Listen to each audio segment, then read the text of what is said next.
What is share market? The share market is a platform where buyers and sellers come together to trade on publicly listed shares during specific hours of the day. People often use the terms share market and stock market interchangeably. However, the key difference between the two lies in the fact that while the former is used to trade only shares, the latter allows you to trade various financial securities such as bonds, derivatives, forex, etc. The principal stock exchanges in India are the National Stock Exchange and the Bombay Stock Exchange. Types of share markets. Stock markets can be further classified into two parts: primary markets and secondary markets. Primary share markets. When a company registers itself for the first time at the stock exchange to raise funds through shares, it enters the primary market. This is called an initial public offering, after which the company becomes publicly registered and its shares can be traded within market participants. Secondary market.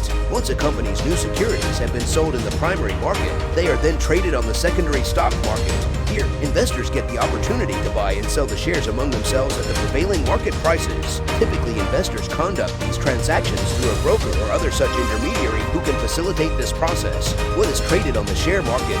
There are four categories of financial instruments that are traded on the stock exchange.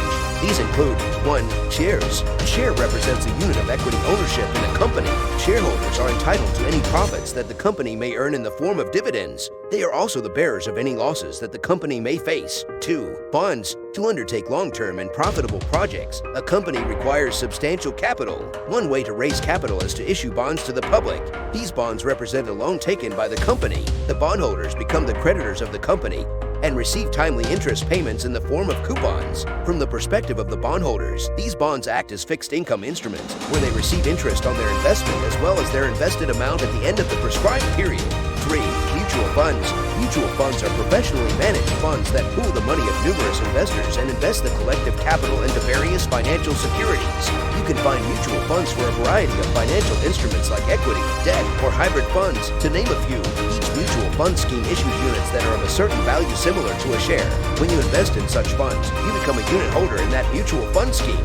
When instruments that are part of that mutual fund scheme earn revenue over time, the unit holder receives that revenue reflected as the net asset value of the fund or in the form of dividend payouts. 4. Derivatives. A derivative is a security that derives its value from an underlying security. This can have a wide variety such as shares, bonds, currency, commodities, and more. The buyers and sellers of derivatives have opposing expectations of the price of an asset and hence enter into a betting contract with regards to its future price. Conclusion. Today, investing in stocks can be considered as one of the best ways to generate long-term wealth.